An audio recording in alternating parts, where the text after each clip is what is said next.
여러분 안녕하세요. 찾아가는 새벽기도 시카고 예수사랑교회 조선영 목사입니다. 오늘도 어김없이 찾아오시는 주님의 은혜와 평강이 저와 여러분의 삶에 종일 풍성하기를 기도합니다. 찾아가는 새벽기도는 연합감리교회 묵상지 기쁨의 언덕으로를 말씀 본문으로 사용하고 있습니다. 오늘 말씀은 예레미야 39장 17절 18절 말씀입니다. 제가 읽어드리지요. 여호와의 말씀이니라. 내가 그날에 너를 구원하리니 내가 그 두려워하는 사람들의 손에 넘겨지지 아니하리라. 내가 반드시 너를 구원할 것인즉 내가 칼에 죽지 아니하고 내가 노량물같이 내 목숨을 얻을 것이니 이는 내가 나를 믿었음이라. 여호와의 말씀이니라 하시더라. 아멘. 설마 하던 일이 현실이 되었습니다. 바벨론의 느부갓네살 왕이 온 군대를 총동원해서 예루살렘을 포위하고 끝내 함락시켰죠. 유다의 왕 시드기야와 더불어 많은 고관들과 백성들이 포로로 잡혀갔습니다. 그리고 그 땅엔 본래 아무것도 가지고 있지 않았던 빈민들만 남겨두었고 바벨론 군대의 사령관은 그들에게 포도원과 밭을 나누어 주고 떠났습니다. 가난한 자들을 돌아보고 그들을 구제하라는 하나님의 말씀을 무시하고 자기들의 이익만 챙기던 그 고관들이 모두 잡혀가고 오히려 그 적국의 손에 의해 빈민들을 향한 구제가 행해진 셈이죠. 하나님은 마치 보란듯이 이러한 일을 하신 것처럼 보입니다. 백성들은 포로로 끌려가면서 이 소식을 듣고 아차 싶었을 것입니다. 가난한 자들을 돌아보고 또 7년에 한 번씩은 빚을 탕감하고 그들의 땅을 되돌려주라는 하나님의 명령을 듣지 않았던 백성들이 끝내 포로로 끌려가죠. 그리고 그 길에 적국의 사령관을 통해 빈민들에게 그 포도원과 밭이 주어졌다는 소식을 들었을 때 그 백성들의 마음이 어땠을까요? 하나님의 거룩한 성인 예루살렘이 회파되었습니다. 하나님의 백성들이 적국에게 포로로 끌려가는 참담한 일이 벌어지고 말았죠. 시드기야 왕과 고관들 그리고 온 백성들이 예레미야를 통해 주신 하나님의 경고의 메시지에 대해서 귀를 닫아버린 결과였습니다. 모든 것이 파괴되고 포로로 끌려가는 과정에서 하나님은 예레미야에게 말씀하시죠.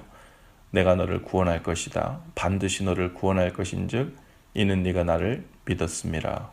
여호와의 말씀이니라. 오늘 우리가 읽진 않았지만 39장 11절 12절에 보면 이러한 내용이 나옵니다. 바벨론의 왕 느부갓네살은 바벨론의 군대 사령관 느부사라단에게 직접 특명을 내리죠. 예레미야 선지자를 찾아서 그를 따로 데려다가 잘 대해주고 해하지 말고 그가 요청하는 것을 다 들어주라고 합니다. 어떻게 당시에 최강국이었던 바벨론의 왕이 예레미야 선지자의 이름을 알고 그를 찾아서 선대해주라는 말을 따로 특명을 내렸을까요? 하나님께서 꿈에서 그에게 말씀하셨는지 혹은 그런 감동을 주셨는지는 모르겠지만 분명 하나님께서는 특별한 방법으로 예레미야 선지자를 보호하고 계셨음을 알 수 있는 대목입니다. 그런데 하나님께서 예레미야 선지자를 그 전쟁 중에서 보호하시고 구원하신 이유를 이는 내가 나를 믿었음이라 라고 했습니다. 예레미야가 선지자로서 감당해야 할 특별한 사명이 있어서 보호하고 구원하신다는 이유가 아니었습니다. 예레미야가 하나님의 말씀을 그대로 믿었기 때문이라고 했어요. 그 믿는 것으로 하나님 앞에서 의롭게 되었죠. 그리고 하나님의 거룩한 성 예루살렘이 함락되고 회파되는 그 순간에도 하나님을 믿고 있는 사람은 특별한 방법으로 보호받고 있었습니다. 어쩌면 오늘 우리는 우리의 삶에서 설마 했던 안타까운 여러 일들이 실제로 일어나는 것을 보고 두려움이 생길 수 있습니다. 마치 거룩한 예루살렘 성이 함락되고 회파되고 적국의 손에 넘어가는 일처럼 우리 삶 속에서 참으로 어려운 일, 감당하기 힘든 일, 보고 듣는 일조차도 참으로 마음이 어려운 일을 당하고 있을 수 있습니다. 결코 일어나지 않을 것이라고 믿었던 일들이 눈앞에서 벌어지는 일들을 목격하기도 하죠. 절망적이고 낙심되는 또 슬픔에 잠길 수 있습니다. 마치 하나님의 은혜의 손길이 떠난 절망적인 상황처럼 보일 수 있죠. 그러나 그런 중에서도 하나님께서 보호하시고 구원하시는 자들이 있다는 겁니다. 끝까지 하나님을 믿은 사람들입니다. 그 절망적인 상황 속에서도 끝까지 하나님께 소망을 두고 그분의 선하신 손길을 믿음으로 기다리는 사람들입니다. 왜냐하면 하나님은 그들의 믿음을 의로 여기시는 분이시기 때문입니다. 그리고 의인을 망하도록 그냥 두시는 분이 아니시기 때문이죠. 우리 하나님의 자녀들이 이 땅을 살면서 해야 할 가장 큰 일은 하나님의 하시는 일을 잘 그리고 끝까지 믿는 일입니다. 그러면 하나님의 손길을 믿음으로 지켜보는 자녀들 앞에서 하나님께서는 그분의 선하신 일을 멈추지 않고 하실 것입니다. 또 적당한 때가 되면 우리의 손과 발을 통해 하나님께서 그분의 선하신 일들을 이루어 가실 것입니다.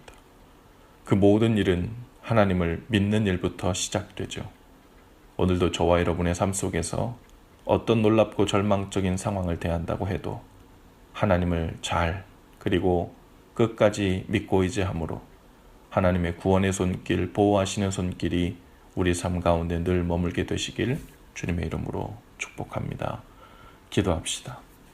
주님, 오늘도 구원하시고 보호하시는 하나님을 잘 믿는 일, 끝까지 믿는 일에 승리하게 하옵소서. 아무리 절망스럽고 어려운 상황을 대하고 있다 해도 하나님을 믿고 의지하는 자를 외면하지 않으시는 하나님의 그 은혜를 경험하게 하옵소서.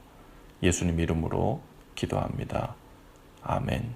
여러분, 오늘도 예수 사랑으로 화이팅입니다. 내일 아침에 다시 찾아뵙지요.